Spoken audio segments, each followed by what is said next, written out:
आज का ये क्लास हिस्ट्री मेजर 5 का आप सबके लिए बहुत ही मज़ेदार रहने वाला है, क्योंकि आज हम हिस्ट्री का क्लास ट्रिक के साथ पढ़ेंगे ताकि आपको याद रहे कि आप क्या-क्या पढ़े इस वीडियो में। तो हिस्ट्री मेजर 5 में आपको यूनिट 1 में पहले आपको गुप्ता के बारे में पढ़ना था, फिर हुना के बारे में, अब आपको पुष्यभूति राजवंश के बारे में पढ़ना है यूनिट 1 में। तो आज की इस क्लास में हम ट्रिक के साथ पढ़ेंगे, जैसे केमिस्ट्री का फॉर्मूला अगर याद करना पड़ता है तो हम क्या करते हैं, ट्रिक के साथ उसको याद रखते हैं ताकि हम भूलें ना।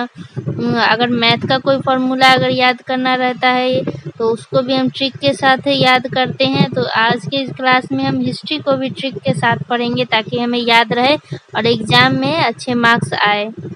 आप सबको करना कुछ नहीं है, बस आराम से शांति माहौल में बैठ कर के सिर्फ कहानी सुनना है और वीडियो के अंत में मैं कुछ ट्रिक बताऊंगी जिससे आपको ये पूरा लेक्चर आज का याद रहेगा। वर्धन राजवंश को ही पुष्यभूति राजवंश के नाम से भी जानते हैं, ये जो ऊपर लिखा है ना पीला कलर के बॉर्डर में। तो चलिए आज का हम क्लास शुरू करते हैं। तो ये इसका आप स्क्रीनशॉट लेकर के रख लीजिए और बैठ कर के सिर्फ कहानी सुनिए बस। तो चलिए शुरू करते हैं। हर्षचरिता नाम की किताब में बताया गया है कि हर्ष के पूर्वज थानेसर के राजा थे। थानेसर जगह का नाम है, हरियाणा का एक इलाका है। यह साफ नहीं है कि उनका वंश कैसे शुरू हुआ। लेखक वान कहते हैं कि इस वंश की शुरुआत पुष्यभूति नाम के राजा ने की थी। वह शिव जी के भक्त थे, इसीलिए ये चैप्टर का नाम पड़ा है पुष्यभूति का राजवंश। पुष्यभूति के बाद वान किसी और राजा का नाम नहीं लेते हैं और सीधे प्रभाकर वर्धन के बारे में लिखना शुरू करते हैं। प्रभाकर वर्धन वही थे जिन्होंने वर्धन वंश की स्वतंत्र सत्ता बनाई। वान उनकी बहुत तारीफ करते हैं और कविता जैसे अंदाज में लिखते हैं। वान कौन थे? तो वान लेखक थे और तारीफ किनकी करते हैं? तो प्रभाकर वर्धन की। तो उनके तारीफ में लिखते हैं कि हुन के लिए वे शेर जैसे थे, सिंध के राजा के लिए बुखार, गुर्जरों की नींद खराब करने वाले, गांधार के राजा के लिए बीमारी और मालवा के राजा के लिए कुल्हाड़ी जैसे थे। मतलब ये कि उन्होंने बहुत से राजाओं से लड़ाई की और अपनी ताकत बढ़ाई। यह साफ नहीं है कि उन्होंने सभी को हराया था, बस युद्ध किए। कुछ इतिहासकार जैसे सीवी वैद्य और डॉक्टर राजर कुमुद मुखर्जी मानते हैं कि प्रभाकर वर्धन का इन इलाकों पर असर था, लेकिन पूरी तरह कब्जा नहीं था। वान का लिखना ज़्यादा काव्यात्मक मतलब कविता जैसा है, इसलिए सब बातों को सच मानना ठीक नहीं। पश्चिम से हुन बार बार हमला करते थे, इसीलिए प्रभाकर वर्धन ने अपनी बेटी राजश्री की शादी कन्नौज के राजा ग्रीवर्मन से कर दी ताकि मौखरी वंश से दोस्ती हो जाए और मिलकर वे अपना साम्राज्य मजबूत कर सके। तो अब तक हम जितना पढ़ चुके हैं उसको पहले हम ट्रिक के साथ याद कर लेते हैं। तो सबसे पहले हम देखते हैं कि हम कौन कौन सा टॉपिक पढ़े हैं। तो पहला टॉपिक आप पढ़े थे हर्ष के पूर्वज कौन थे, और दूसरा पढ़े प्रभाकर वर्धन कौन थे, और तीसरा प्रभाकर वर्धन कितने शक्तिशाली थे, और चौथा टॉपिक था क्या उन्होंने सभी राज्यों को जीत लिया था, और पांचवा पढ़े कि मौखरी वंश से रिश्ता क्यों जुड़ा, और आपका पहला ट्रिक है थाने में पुष्प खिला प्रभा बनी शेरनी। थाने में पुष्प खिला प्रभा बनी शेरनी।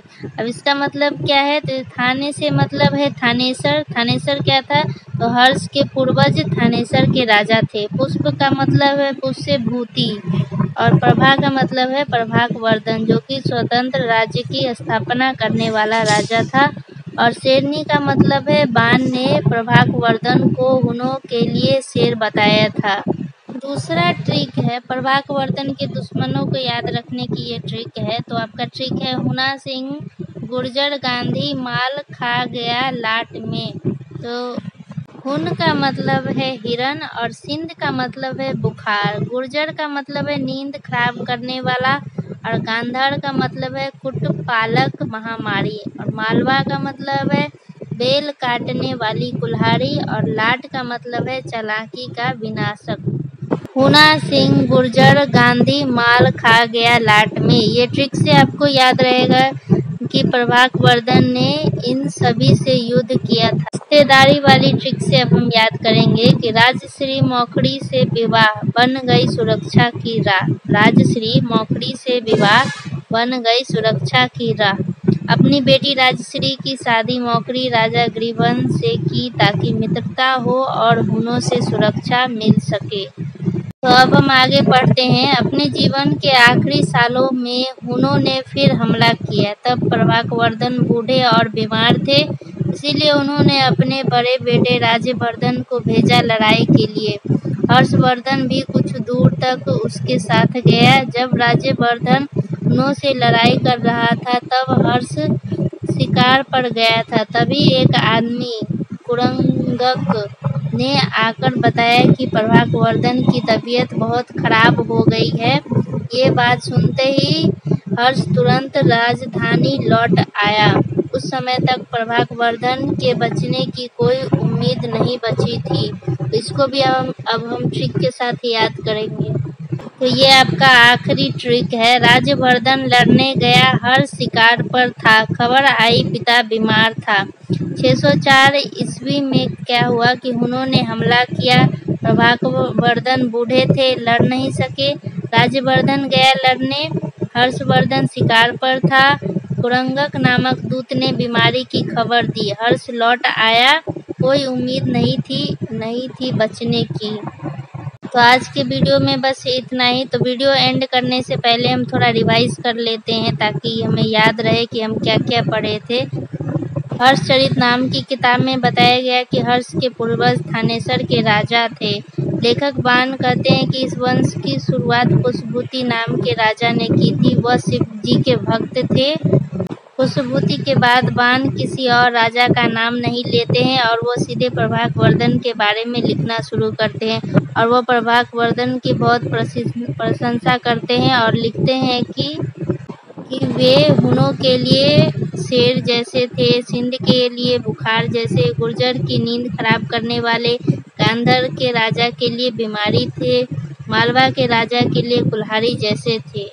यह साफ नहीं है कि उन्होंने सभी को हराया या बस युद्ध किए। कुछ इतिहासकार जैसे सीपी वैद्य और डॉक्टर राजन कुमुद मुखर्जी मानते हैं कि प्रभाकवर्धन का इन इलाकों पर असर था।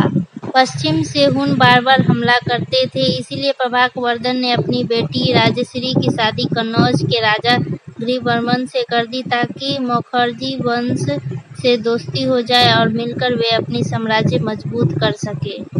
अपने जीवन के आखिरी सालों में हुनों ने फिर हमला किया। तब प्रभाकवर्धन बूढ़े और बीमार थे, इसीलिए उन्होंने अपने बड़े बेटे राज्यवर्धन को भेजा लड़ाई के लिए।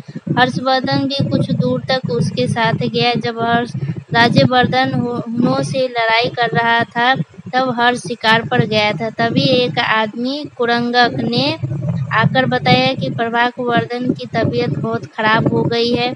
ये बात सुनते ही हर्ष तुरंत राजधानी लौट आया।